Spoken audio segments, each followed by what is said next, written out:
Shalom Renewal, mari kita bersatu dalam doa Unity in Prayer setiap hari jam 8 malam. Persembahan persepuluhan di Bank BCA atas nama Yeni Dianawati di 4660012-236. Persembahan diakonia di Bank BCA atas nama Suryani 076-2200-226. Office the Pastor bagi yang membutuhkan pelayanan doa atau pelayanan lainnya bisa menghubungi 0878 8377 1100. Shalom saudara sekalian, dimanapun saudara berada, saya berdoa, perlindungan dan hadiratnya memenuhi saudara selalu. Kita akan membahas mengenai apakah boleh orang percaya menghardik setan dan juga sakit penyakit. Lalu apakah ada landasan firman dari kebiasaan yang umumnya orang Pentakosta lakukan ini? Sampai hari ini kita masih mempercayai bahwa Allah masih mau melakukan mujizat di tengah-tengah dunia. Baik itu mujizat kesembuhan, kelepasan dari keterikatan, maupun providensia Tuhan di keseharian hidup kita. 1 Korintus 3 ayat 9 jelas berkata bahwa kita adalah kawan sekerja Allah di dunia ini. Dan Yesus mengutus umatnya untuk memberitakan Injil sembari mengusir setan demi namanya dan mendoakan mereka yang sakit. Di tengah dunia yang dipenuhi oleh sakit penyakit dan banyak kelemahan ini, apa yang dapat umat Tuhan lakukan secara rohani bagi keselamatan negeri kita? Kita berdoa dan menghardik sakit penyakit ini agar Allah berpekara dan mengadakan mujizatnya. Khususnya bagi Indonesia yang sedang dilanda COVID-19. Hal ini dilandasi dan dipagari oleh 4 hal. Yang pertama, teladan Yesus yang melakukan mujizat supernatural. Di dalam perjanjian baru, tercatat ada 7 kali Yesus mengusir setan dalam kitab Matius, Markus, dan Lukas. Dan begitu banyak catatan Yesus menyembuhkan mereka yang sakit, baik secara perorangan maupun secara kalayak ramai. Kalau kita adalah kawan sekerja Yesus dan percaya bahwa kita diberi kuasa oleh Roh Kudus untuk mengusir setan dan menyembuhkan sakit penyakit, maka kita pun akan berlaku demikian. Pengetahuan Alkitab kita akan lebih kuat jika disertai oleh pengalaman iman yang sama. Kita membaca bahwa Yesus sering melakukan kesembuhan. Dia memberikan kuasa yang sama kepada para murid. Seperti di dalam Lukas pasal yang 9 ayat yang pertama. Dikatakan, maka Yesus memanggil ke-12 muridnya, lalu memberikan tenaga dan kuasa kepada mereka untuk menguasai setan-setan dan untuk menyembuhkan penyakit-penyakit. Nah, secara global, umat Pentakosta meyakini bahwa orang percaya di zaman now juga diberikan kuasa untuk menghardik dan menyembuhkan. Gembala sidang kita Paniko mendapatkan tuntunan untuk melakukan KKR kesembuhan ilahi di dalam dan luar negeri. Tercatat sudah ada 318 kali KKR yang dilakukan dari tahun 2006 sampai 2019. Dan juga lewat program TV yang disaksikan oleh jutaan orang yang mengalami hadirat Tuhan. Ribuan orang mengalami kesembuhan yang juga disaksikan oleh banyak orang. Itu adalah pengalaman rohani tak terbantahkan yang memperkuat pengetahuan umat tentang karakter Allah yang penuh kasih itu. Kalau kita membaca sejarah kegerakan Pentakosta secara global, maka saudara akan melihat begitu banyak mujizat supernatural yang Tuhan kerjakan lewat hamba-hambanya di berbagai belahan dunia. Itu semua semata-mata karena Allah mengasihi jiwa-jiwa dan Ia ingin semua orang diselamatkan. Yang kedua, otoritas firman Tuhan. Di dalam kehidupan orang percaya, firman Tuhan menjadi dasar dari apa yang kita lakukan sehari-hari. Kalau pertanyaannya adalah, apakah orang percaya boleh menghardik sakit penyakit dan setan? Tentu kita melihat dari teks Alkitab bagaimana Yesus dan para rasul melakukannya. Di dalam Lukas pasal yang keempat, ayat yang ke-39, mertua Petrus sakit demam keras. Petrus meminta Yesus untuk datang. Yesus menyembuhkan mertua Petrus dengan cara apa? Yesus menghardik demam itu dan penyakit itu pun meninggalkan dia. Ini yang menjadi dasar bagi orang percaya. Secara spiritual, kita berdoa dan menghardik sakit penyakit seperti yang Yesus lakukan. Di dalam Yohanes pasal ke-14 ayat yang ke-12 juga dikatakan bahwa orang percaya akan melakukan pekerjaan-pekerjaan yang Yesus lakukan. Bahkan pekerjaan yang lebih besar lagi. Pekerjaan ini mencakup mujizat-mujizat yang Yesus lakukan. Karakter kerendahan hati yang Dia tunjukkan. Dan kasih yang diberikan kepada orang-orang yang membutuhkan. Inilah yang menjadi dasar bagi orang percaya untuk melangkah dengan iman di atas dasar janji firman Tuhan. Poin yang ketiga, ketaatan kepada pemerintah. Ketika gereja mengajak umatnya untuk berdoa syafaat bagi negeri ini, bukan berarti kita tidak mentaati pemerintah dalam melakukan physical distancing atau memakai masker. Roma 13 jelas mengajarkan bahwa orang percaya diminta untuk taat dan patuh kepada pemerintah sebagai hamba Allah di dunia untuk kebaikan kita. Dalam konteks pandemi COVID-19, maka ketika kita berdoa, menghardik pandemi ini agar cepat selesai, pada saat yang bersamaan, kita juga mentaati peraturan pemerintah dalam mematuhi protokol kesehatan. Poin yang keempat, menantikan waktunya Tuhan. Ketika kita berdoa syafaat dan melakukan tindakan iman seperti menghardik hal semacam ini, tidak terlepas dari kedaulatan Tuhan. Iman yang rasional membuat kita terus-menerus berdoa dan berharap hanya kepada Tuhan, sembari mengetahui bahwa jalan manusia bukan jalannya Tuhan. Rancangan manusia bukan rancangannya Tuhan. Contoh, ketika Daud berdoa dan berpuasa demi anaknya yang sakit, sebagai penghakiman Tuhan atas hubungannya yang salah dengan Batsheba, dia melakukannya dengan tidak jemu-jemu. Tetapi ketika Tuhan berkata lain dan anak itu harus mati, maka Daud segera bangkit. Dia makan dan kembali beraktivitas. Apa yang dapat kita pelajari? Orang percaya diminta untuk terus berdoa dengan tidak jemu-jemu. Tetapi jawaban final ada di tangan Tuhan. Rentang waktu ketika kita mulai berdoa sampai adanya jawaban dari Tuhan dapat digunakan sebagai waktu pertobatan dari sisi manusia dan juga waktu untuk mencari hadirat Tuhan. Saudara, apa kesimpulannya? Iman yang rasional bukanlah iman yang buta dan gegabah. Iman yang melibatkan akal budi dan pikiran kita sangat diperlukan dalam meresponi pandemi COVID-19 ini. Kita tetap mempercayai mujizat Allah di tengah bangsa kita. Kita berdoa untuk pemerintah agar diberi hikmat menyelesaikan pandemi ini. Dan kita pun mentaati protokol kesehatan, menjaga jarak, mencuci tangan, dan memakai masker. Saya berdoa agar kita semua mau ambil bagian untuk berdoa dan bersyafaat bagi bangsa Indonesia. Saudara-saudara, untuk penjelasan lebih lengkapnya dari tim teologi kami, jangan lupa buka link yang ada di atas atau scan barcode yang tersedia. Tuhan Yesus memberkati saudara sekalian. Amin.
yang berkuasa, Allah yang hebat, Allah yang dahsyat ada di dalam hidup kami Tuhan. Kami senantiasa bersyukur sama Tuhan. Kami boleh memasuki bulan baru Tuhan. Di bulan November. Hari demi hari, bulan demi bulan kami lalui bersama Tuhan. Dan kami nyatakan Allah yang dahsyat, Allah yang hebat ada di dalam kami. Oh, we worship you, God. Oh, we worship you, Lord. Oh, we worship Jesus. You are my God. You are my Lord. You are my Jesus.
stop, you never stop working.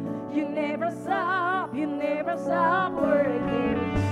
Even when I don't see it, you're working. Even when I don't feel it, you're working. You never stop, never stop working. You'll never stop, you never stop. Ayo gereja Tuhan, even when I don't see it, you're working.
Lebih lagi Tuhan, lebih lagi.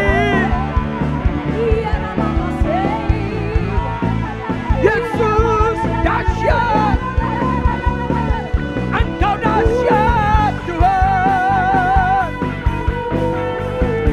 Engkau luar biasa Yesus Tuhan. Haleluya.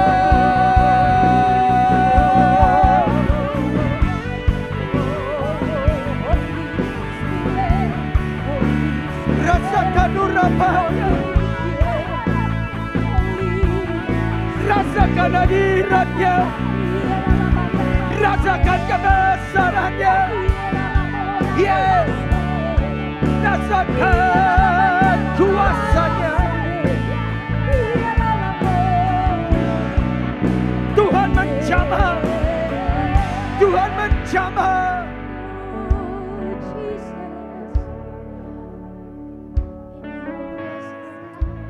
Rabaya Shandarabaya Rabaya Rabaya Rabaya Sirena Kiata Kararabaya Sandarabo Sirena.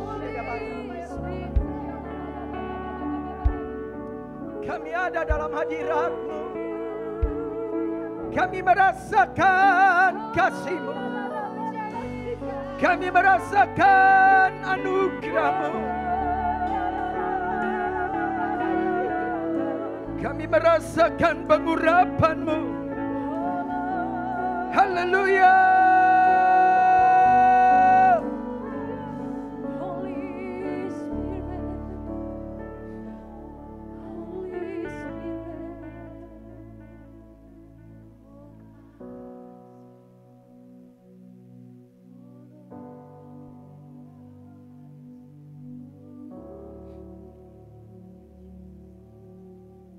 Terima kasih Tuhan, terima kasih untuk pagi hari ini. Terima kasih untuk hari ini. Kami menikmati, kami merasakan Engkau, betapa Engkau hebat, betapa Engkau dahsyat, betapa Engkau luar biasa. Betapa Engkau mengasihi kami. Kami ada dalam anugerah-Mu. Kami ada di dalam kasih-Mu. Engkau takkan pernah lepaskan kami, Tuhan. Engkau takkan pernah tinggalkan kami, Tuhan. Itu janji-Mu. Hei, betapa bangganya kami menjadi anak-anak-Mu. Betapa bangganya kami memiliki Allah yang seperti Engkau, Tuhan. Kami persembahkan hidup kami bagi-Mu. Selama-lamanya kami ingin menyembah-Mu. Dalam hadirat-Mu. Dalam kebesaran-Mu yang kudus. Haleluya, haleluya, haleluya. Situasi dan kondisi tak akan mengubah Engkau. Engkau ada di pihak kami. Siapakah lawan kami? Pemeliharaan-Mu nyata dalam hidup kami. Pembelaan-Mu, perlindungan-Mu, kasih setia-Mu, itu cukup bagi kami ya Tuhan. Oralabayashi.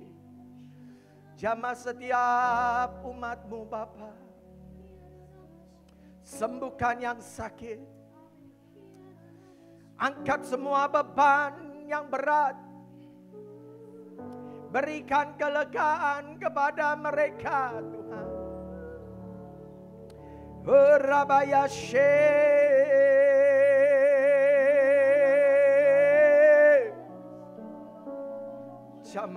Jamah Roh Kudus.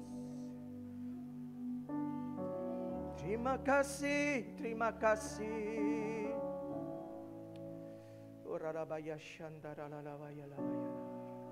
Buka hatimu Bapak Ibu Saudara-saudari. Roh Kudus tengah menjamah.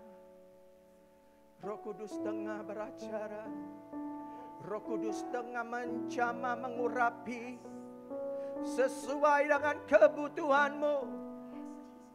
Sesuai dengan kebutuhanmu saat ini. Yang sakit disembuhkan. Yang berbeban berat diberikan kelegaan. Yang sedang resah dikuatkan. Ketika Roh Kudus hadir di dalam hidupmu. Dan di dalam ruangan tempat engkau tinggal. Ketakutan, kekhawatiran, kekalutan, tekanan segera sirna. Diganti dengan damai sejahtera dan sukacita. Dengan kekuatan dan kemenangan. Oh, oh. Yeah.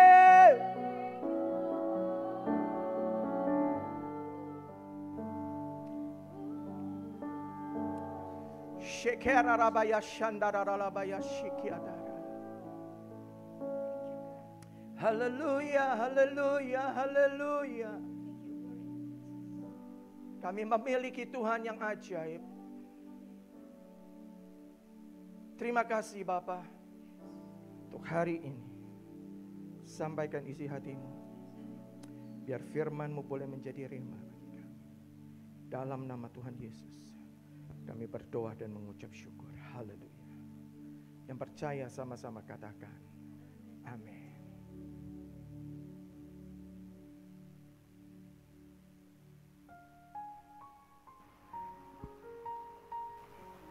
Shalom Bapak Ibu Saudara sekalian yang dikasihi Tuhan. Lawatan Tuhan sungguh luar biasa, amin. Haleluya.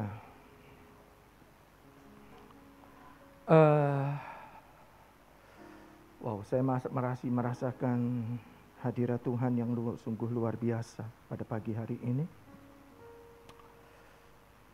Kita akan buka di dalam Filipi pasal yang keempat, ayat yang ke-10 sampai dengan ayat yang ke-20.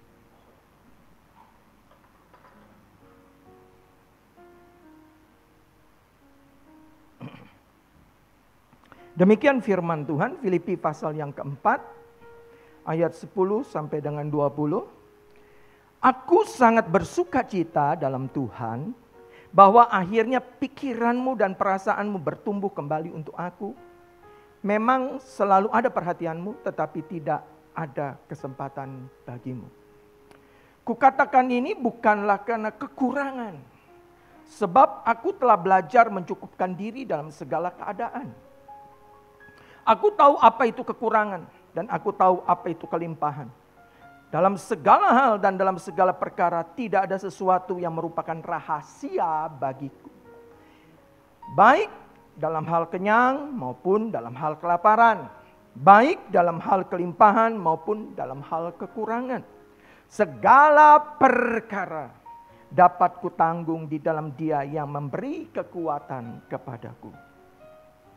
Namun baik juga perbuatanmu bahwa kamu telah mengambil bagian dalam kesusahanku.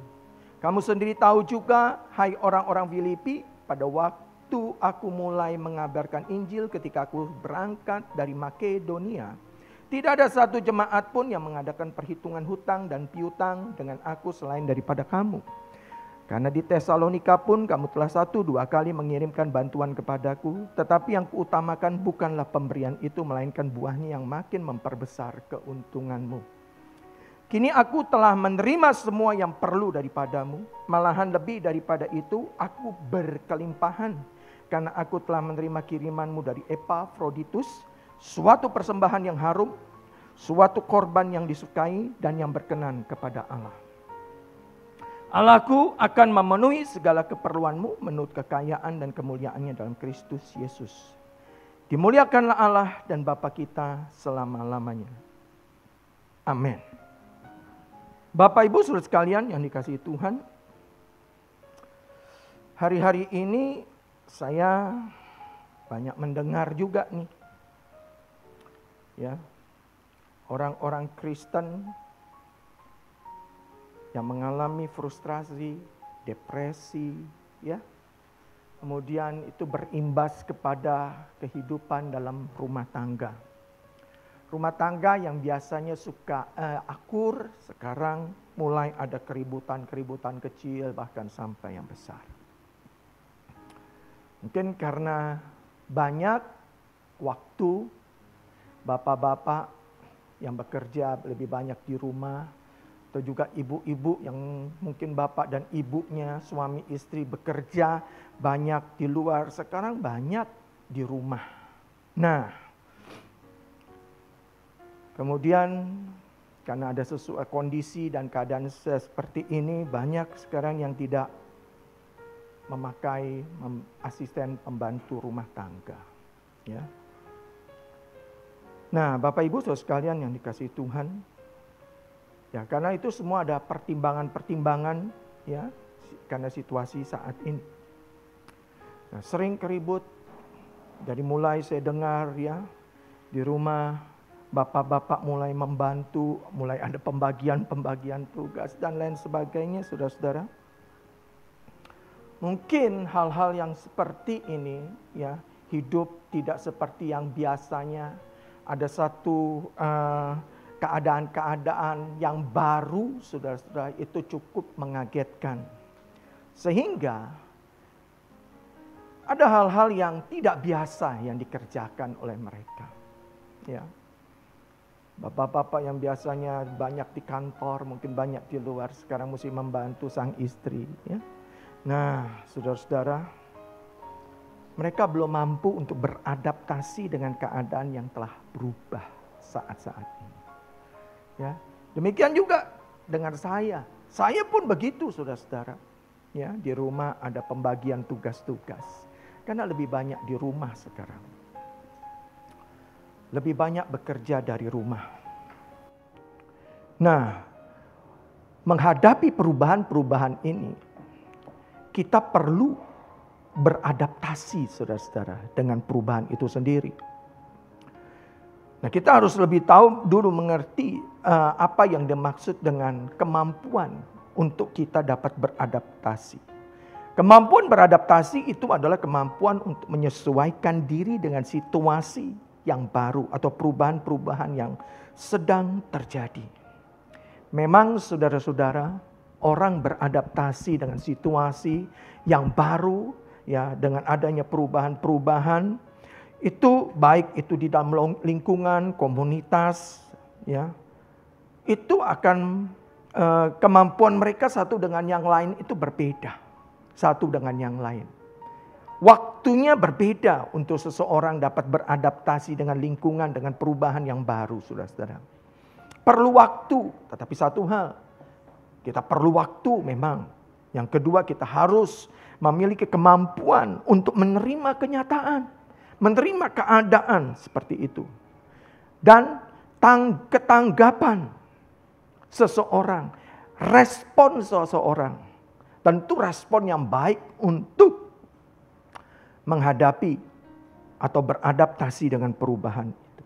Nah, seseorang yang bisa beradaptasi dengan cepat, maka orang itu memiliki kecerdasan emosional yang baik, saudara-saudara. Nah, banyak juga orang Kristen yang tidak mampu beradaptasi dengan perubahan-perubahan yang terjadi seperti sekarang ini. Seharusnya bagi saya dan bagi kita semua, sebagai orang percaya harus mampu dan sanggup untuk menghadapi perubahan-perubahan yang terjadi pada saat ini. Karena satu hal, karena ada Tuhan yang selalu menyertai dan selalu memberi kekuatan bagi kita semua. Bapak Ibu saudara sekalian,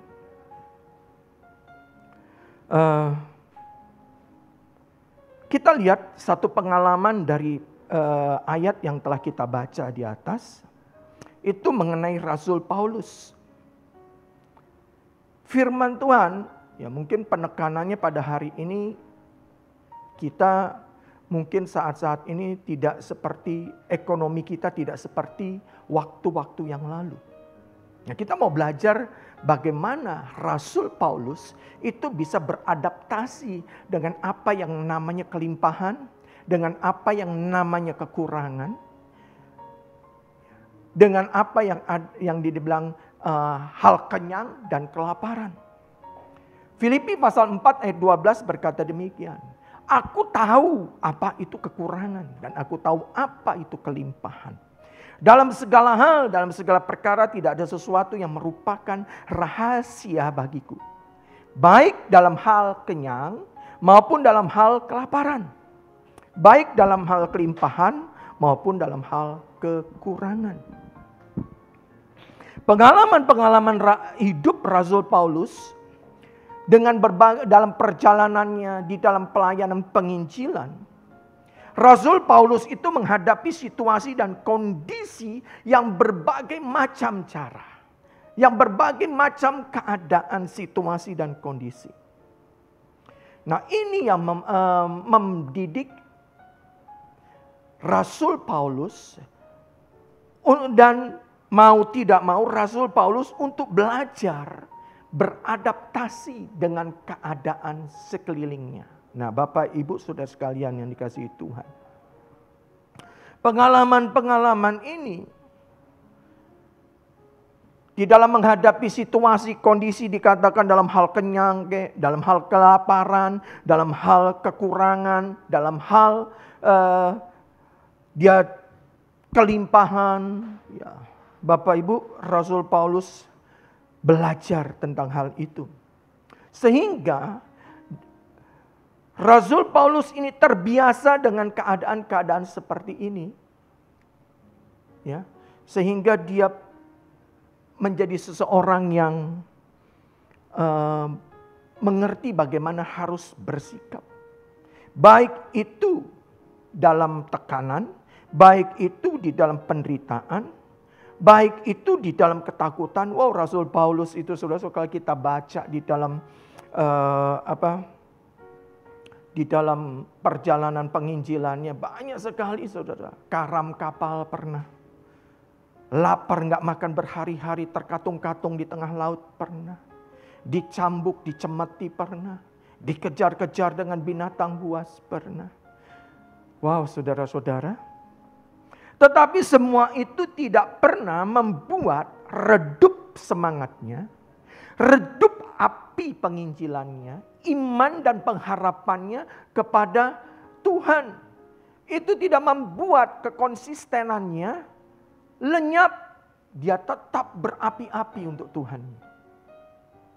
Karena satu hal yang dia pegang, saudara-saudara. Di dalam Filipi pasal 4 ayat 13 dia berkata, segala perkara dapat kutanggung di dalam Dia yang memberi kekuatan kepadaku. Ini saudara-saudara. Ketika saudara-saudara percaya Tuhan menyertai kehidupanmu dan keluargamu. Tuhan memeliharamu. Tuhan tidak pernah meninggalkan engkau walaupun sekejap. Maka engkau akan dapat menanggung setiap beban, setiap penderitaan, setiap yang namanya saat ini sedang kekurangan. Engkau mampu menanggung setiap perkara yang engkau hadapi karena satu hal, ketika engkau percaya, Dia tidak pernah meninggalkan engkau. Dia pasti memberikan kekuatan kepada kita. Dan Tuhan mampu memberikan kepada kita kemampuan untuk beradaptasi menghadapi perubahan-perubahan yang sedang terjadi hari-hari ini. Untuk kita dapat bertahan, kita tetap menyala-nyala, kita tetap bangkit, bersaksi, bertindak dengan benar, saudara-saudara. Saya yakin dan percaya. Keadaan seperti ini akan membuat kita memiliki pengalaman-pengalaman yang indah bersama dengan Tuhan. Karena apa, saudara-saudara? Karena kemampuan beradaptasi itu bisa kita pelajari, kita latih, dan akhirnya kita dapat menguasainya.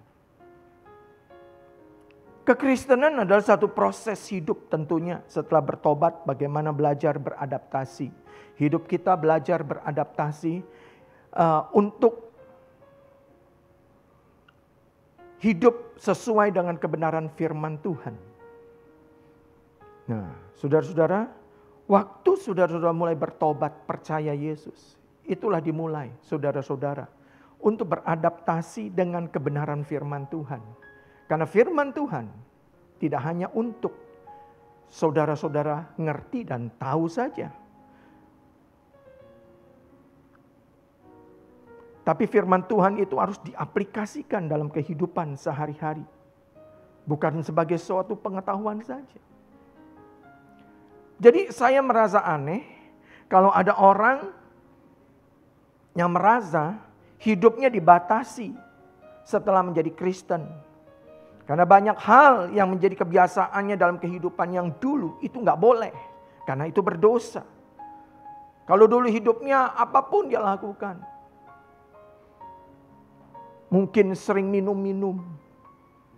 Mungkin sering berjudi dan lain sebagainya. Maaf, tanda kutip, dulu merokok, sekarang tidak diperkenankan karena tubuh kita adalah bait Roh Kudus. Kalau dulu boleh melakukan sesukanya, sekarang nggak boleh karena bertentangan dengan firman Tuhan.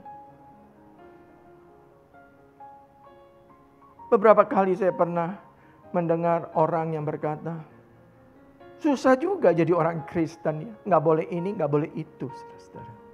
Itu namanya dia belum mampu beradaptasi dengan kebenaran atau dalam tanda kutip dia belum bertobat dengan sungguh-sungguh. Bapak Ibu saudara sekalian yang dikasihi Tuhan, Mari kita belajar beradaptasi dengan perubahan-perubahan yang terjadi saat ini. Ya. Nah, ada satu ayat yang bagus saudara-saudara. Dari Rasul Paulus, dari pengalaman Rasul Paulus. Kita di 1 Korintus pasal 9 ayat 20. Demikianlah bagi orang Yahudi, aku menjadi seperti orang Yahudi, supaya aku memenangkan orang-orang Yahudi. Bagi orang-orang yang hidup di bawah hukum Taurat, aku menjadi seperti orang-orang yang hidup di bawah hukum Taurat. Sekalipun aku sendiri tidak hidup di bawah hukum Taurat. Supaya aku dapat memenangkan mereka yang hidup di bawah hukum Taurat. Bagi ayat 21, orang-orang yang tidak hidup di bawah hukum Taurat, aku menjadi seperti orang yang tidak hidup di bawah hukum Taurat, sekalipun aku tidak hidup di luar dari hukum Allah. Karena aku hidup di bawah Kristus, aku hidup di bawah hukum Kristus, supaya aku dapat memenangkan mereka yang tidak hidup di bawah hukum Taurat. Paulus telah belajar untuk beradaptasi dengan segala keadaan dimanapun dia berada.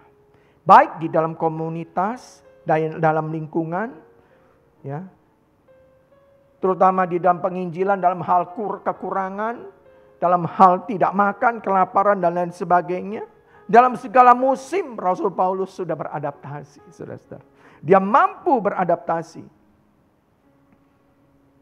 Nah, Bapak Ibu saudara sekalian yang dikasihi Tuhan, di mana dia hidup di tengah-tengah orang-orang yang di luar dari orang-orang percaya, orang-orang yang belum percaya.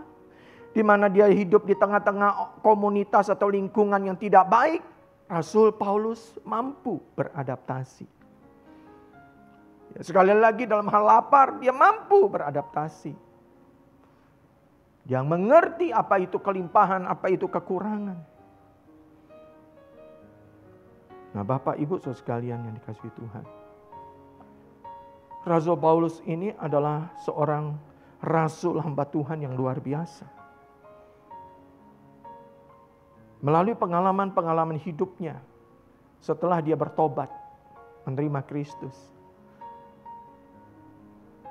maka Tuhan membentuk dia dari perjalanan-perjalanan penginjilannya. Pembentukan demi pembentukan. Kekristenan adalah pembentukan, saudara-saudara.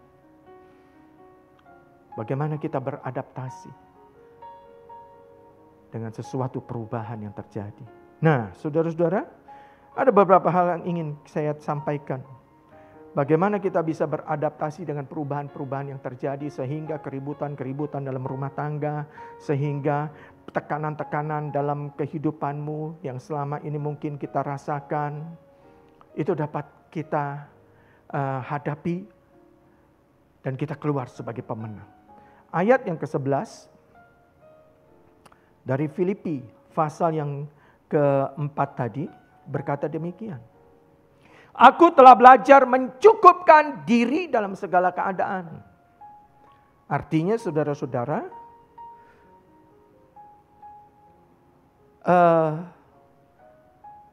ayat yang 11 ya, firman Tuhan demikian. Kukatakan ini bukankah karena kekurangan, bukanlah karena kekurangan, sebab aku telah belajar mencukupkan diri dalam segala keadaan.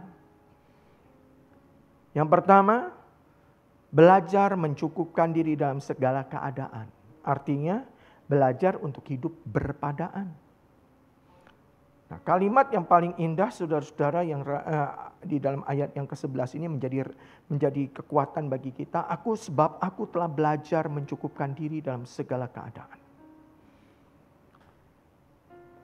Bapak Ibu saudara sekalian, di saat-saat krisis seperti ini, memang banyak keinginan-keinginan kita yang tidak terpenuhi. Banyak hal-hal yang ingin kita lakukan terpaksa harus ditunda atau harus dibatalkan.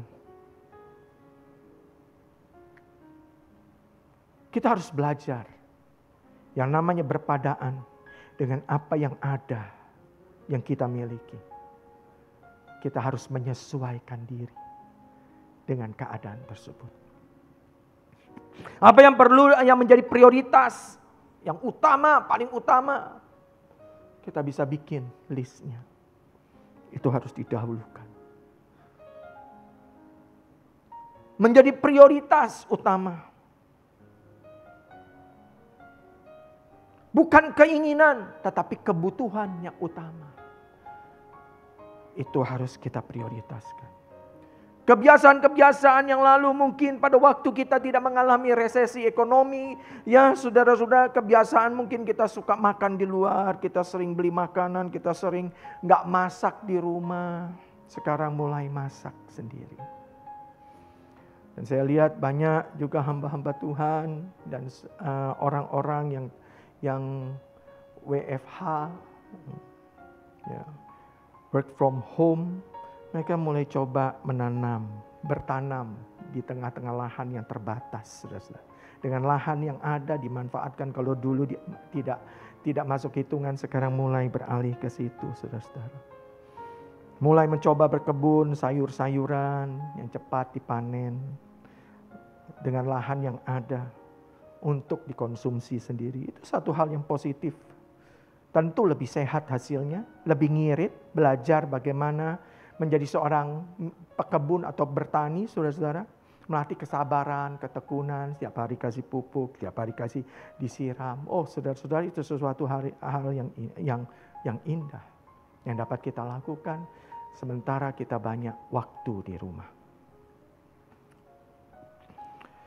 Demikian juga saya juga beberapa saat ini mulai berkebun.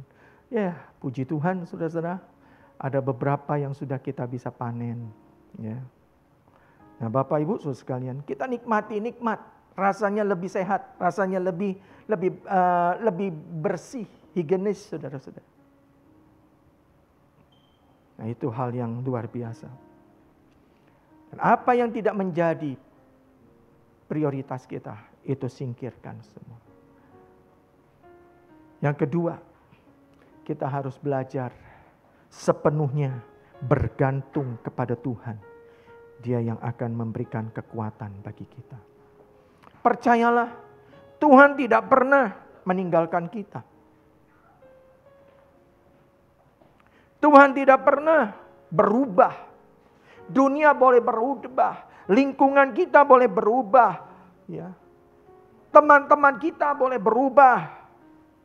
Tetapi Tuhan kita tidak pernah berubah, karena Dia Tuhan yang tidak pernah berubah. Dan Dia tidak akan pernah terkontaminasi dengan situasi, dengan kondisi, dengan perubahan apapun. Dia tetap sama dulu, sekarang, bahkan sampai selama-lamanya. Bapak Ibu saudara sekalian yang dikasihi Tuhan. Firman Tuhan mengatakan segala perkara dapat kutanggung di dalam Dia yang memberi kekuatan kepadaku. Yakinlah dan percaya Tuhan akan menuntun setiap orang percaya yang bergantung sepenuhnya kepada Dia. Kita memerlukan tuntunan Tuhan agar setiap kita tidak salah untuk melangkah.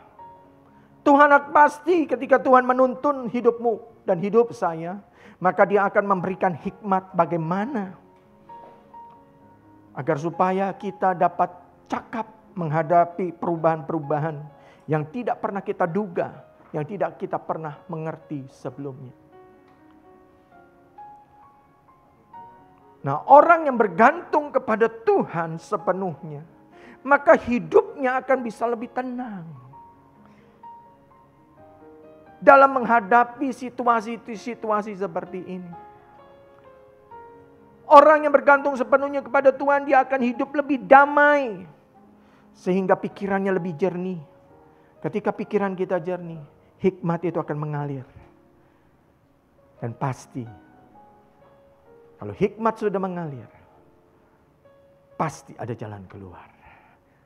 Tuhan bekerja di dalam kehidupan kita dengan memberikan hikmat-hikmat.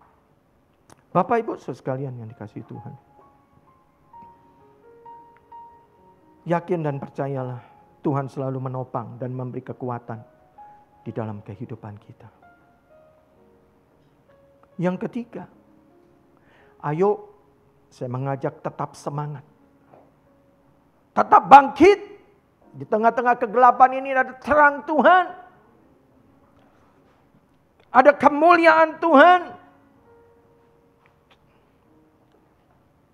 Yakin dan percaya Tuhan kita dan kita itu lebih besar dari setiap situasi dan kondisi yang kita hadapi. Jadi tetap semangat dan bangkit.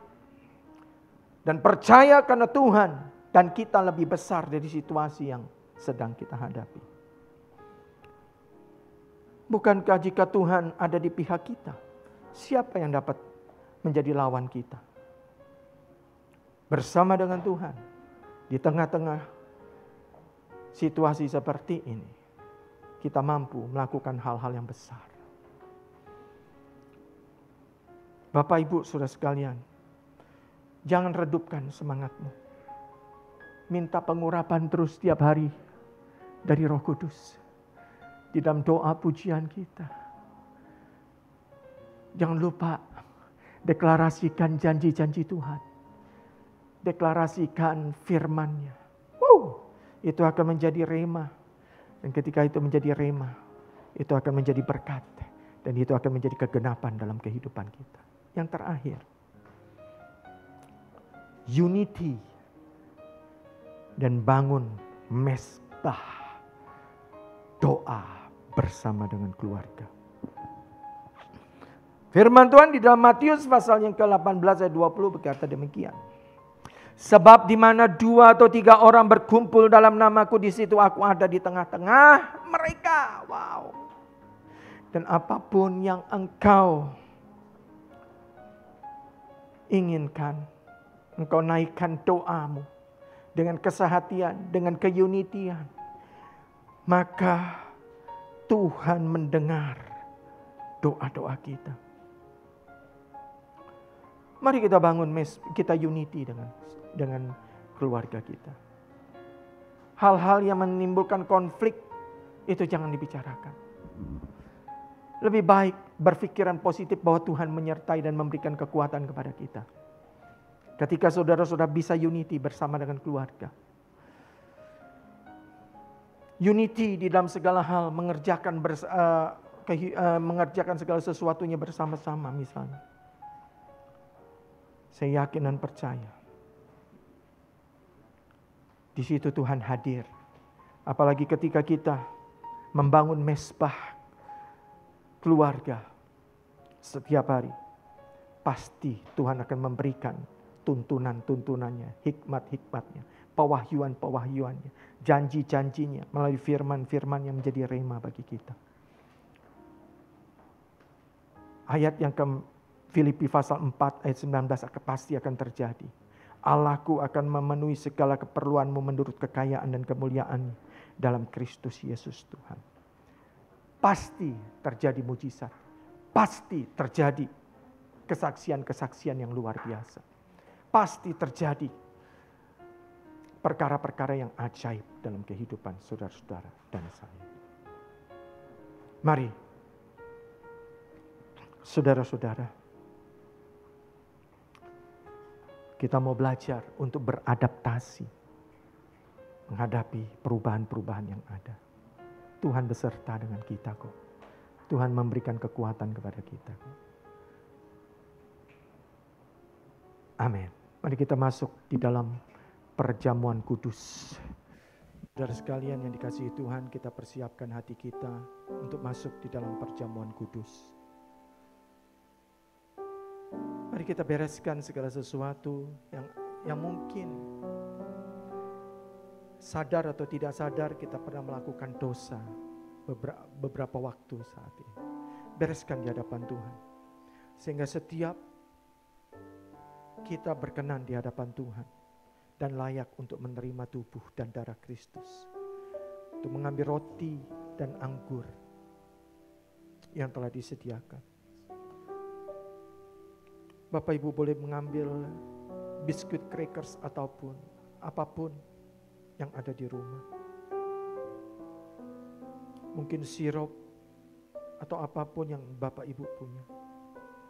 Mari kita persiapkan hati kita.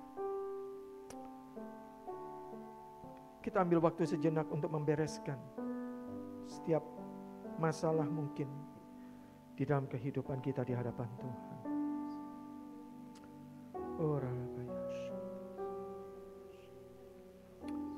Kuduskan kami semua di dalam kuasa darah-Mu.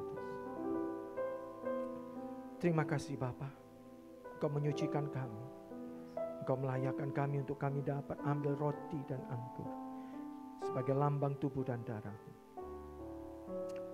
Sebab apa yang telah kuteruskan kepadamu telah aku terima dari Tuhan, yaitu bahwa Tuhan Yesus pada malam waktu Ia diserahkan mengambil roti. Mari kita angkat roti kita.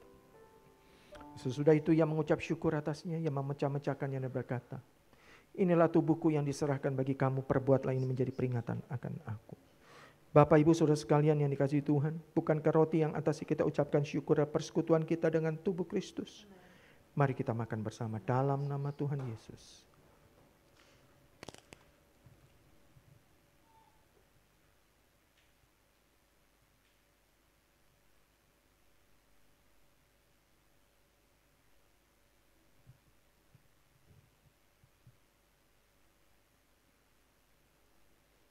Mari kita angkat cawan kita.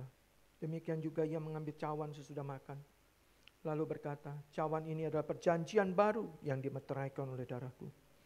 Perbuatlah ini setiap kali kamu meminumnya menjadi peringatan akan aku. Bapak Ibu Saudara sekalian yang dikasihi Tuhan, bukankah cawan yang atasnya kita ucapkan syukur adalah persekutuan kita dengan darah Kristus? Mari kita minum bersama dalam nama Tuhan Yesus. Mari kita naikkan syukur kita. Mari kita naikkan syukur.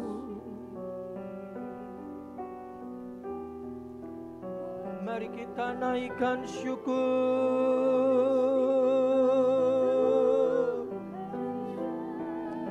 Terima kasih Yesus Tuhan.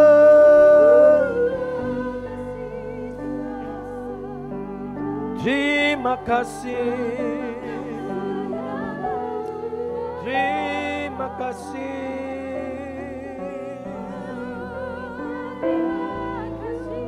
Kami bersyukur padamu ya Aba. Terima kasih Bapa. Haleluya.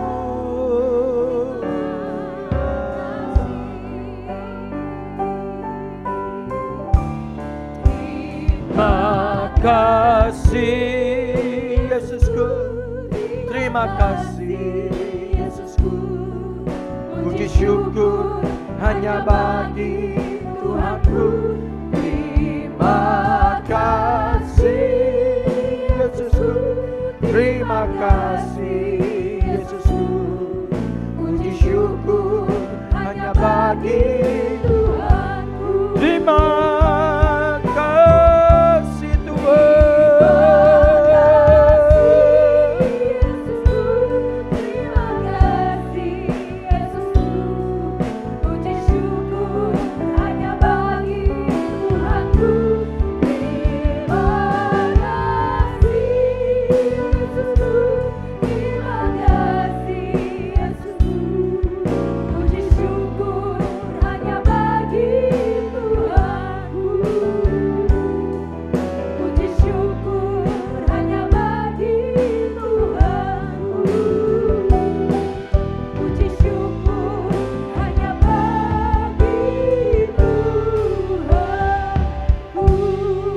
Haleluya.